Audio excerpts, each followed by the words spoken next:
Pred nami so pomembni dnevi, kot najbrž veste, je za 28. januarja planiran tisti datum, kjer ne bi odločali o novem mandatarju. Jasno nam je vsem, da trenutna politična negotovost predvsem znižuje naše bonitetne ocene in pa na nek način tudi drži zadolževanje naše države v tujini. In zaradi tega je potrebna čim prej jasna odločitev strank. V tem trenutku je časa za taktiziranje, ga ni več. Nekatere stranke si očitno to še vedno privoščijo, ampak bojo mogli zelo hitro povedati, koga podpirajo oziroma koga ne podpirajo.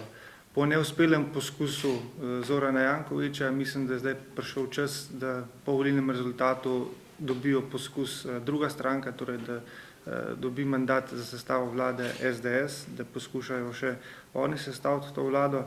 Seveda se tukaj postavila takoj vprašanje legitimnosti. Marsikdo je v teh dneh, zlasti tisti, ki so šli takrat prositi gospoda Jankovića na magistrat, izpostavljajo legitimnost morebitne desno-sredinske vladne koalicije. Tisti, ki malo bolj poznate proporcionalni volilni sistem, dobro veste, da je zmaga na volitvah zgolj prvi korak v sestavljanju te vladne koalicije. Drugi in še pomembnejši korak pa je sestaviti vladno koalicijo in zmaga je tukaj ena stvar, doseči širšo koalicijo je pa popolnoma druga stvar. In omenil bi en primer, vsi poznate volitve leta 90, na tistih volitvah so zmagali komunisti oziroma stranka demokratične prenove.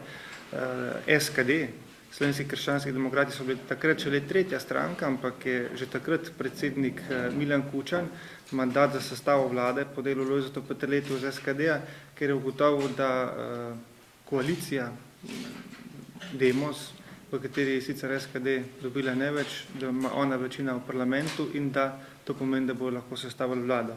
Jaz tudi mislim, da bi mogel zdaj predsednik države gledati na to in da je zdaj ne bi bilo neprimerno, da bi ponovno predlagal kandidata, ki ima zagotovljenih zgolj 44 poslanskih glasov, kar znova in pa seveda ponovno ustvarja vtis o morebitni politični korupciji. Rekel bi še eno stvar, predčasne volitve ne rešujejo ničesar, pa to lahko utemeljim, tukaj pred sabo imam, pa vam bom potem v nadaljevanju razdelil dve ankete, recimo Delo stik in pa Slovenski utrip. Te rezultate smo preračunali v poslanske sedeže in ugotovili, da praktično bi razmerje sil ostal isto. Kar bi pomenili, da če bi šli na predčasne volitve, bi izgubili dodatne 3 ali 4 mesece, medtem ko bi problem ostal isti. Samo to, da bi Slovenija še naprej ostala v blokadi, da bi vse delo v Sloveniji še naprej stalo, kar bi bilo pa izjemno slabo za Slovenijo. Torej, po naši oceni so predčasne volitve zagrešena logika, popolnoma napačna smer in seveda, da ne bo vtisa, da se Nova Slovenija teh predčasnih volitev boji, mi se jih absolutno ne bojimo. Mislim, da so naši rejtingi stabilni in da po teh anketah bi ponovno prišli ali pa znova prišli v parlament, tako da se zaradi stranke teh predčasnih volitev ne bojimo, se pa bojimo teh predčasnih volitev zaradi Slovenije. Mislim, da imajo največjo odgovornost v tem trenutku zlasti tiste stranke, ki se opredeljujejo za sredinske stranke, ki pravijo, da niso ideološke stranke in te stranke bojo mogli, tako kot sem že v samem uvodu rekel, povedati, koga in kaj in zakaj podpirajo in prenehati s taktiziranjem.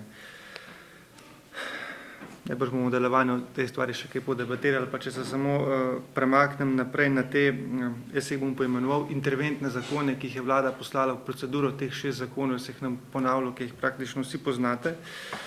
Rekel bi samo to, da včeraj je poslanska skupina imela sejo, mi smo šele včeraj te zakone dobili, jasno je eno, ker zadeva čist našo načelno stališče, da mi bomo vedno podprli tiste zakone in tiste ukrepe, ki bodo šle v smeri uravnotežitve našega državnega proračuna in ki bodo izboljševale našo gospodarsko pozicijo in pa tudi razmere, v katerih deluje naše gospodarstvo. Seveda je pa pri tem zelo pomembna stvar, da se ne bi pod krinko nujnosti interventnih zakonov sprejemale slabe odločitve.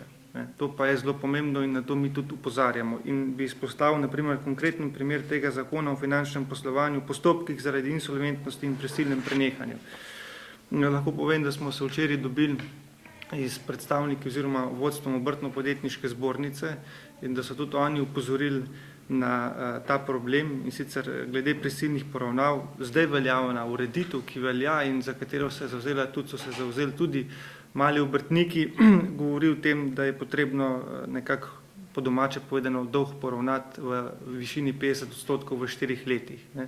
Zdaj ta nova ureditev pa predvideva 30% v 4 letih ali 40% v 8 letih. Torej ta obveznost v prisilni poravnavi se enostavno znižuje in to gre za neko, jaz bom temu rekel, legalizirano krajo malih podjetnikov. In mislim, da kaj podobnega ne smemo dovoliti, da ta zakon na nek način predvideva reševanje velikih podjetij na račun malih. Vsi pa vemo, če pogledamo statistične in pa gospodarske kazalce, da v Sloveniji gospodarstvo gor drži mala in pa srednja velika podjetja.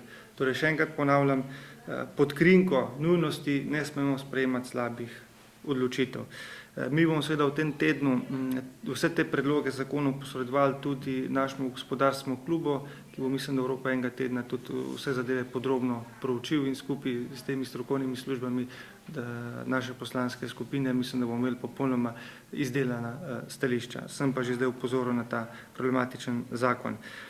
V tej luči gospodarskih tem bi dodal še eno stvar, in sicer, da bomo, če bo prišlo do morebitne desnosredinske vlade, predlagali, da se v koalicijsko pogodbo vnese še eno določilo, in sicer poznate to zdaj vsem slavno in sporno pravilnik o davčnem postopku, ki prepoveduje gotovinsko poslovanje nad 50 evrov. O tem ste vsi najbrž slišali, ker se je gotovinsko poslovanje znižalo iz 420 evrov na 50 evrov.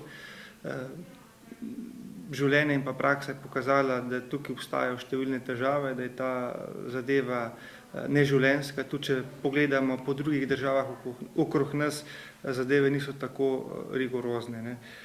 Imamo pa občutek, in to se marsikdo z nam strinja, da gre na nek način pri temu pravilniku za prikrito sanacijo bank. Pa bom razložil zakaj. Bili so narejeni izračuni, če ti omejiš gotovinsko poslovanje samo na 50 evrov, bi ta razlika od 50 pa do 420 evrov, to, kar je zdaj veljalo, veste, bančne provizije na vsako plačano fakturo, mislim, da je 33 centov, če se ne motim, in da bi v enem letu to zneslo okrog 100 milijonov evrov dodatnega denarja.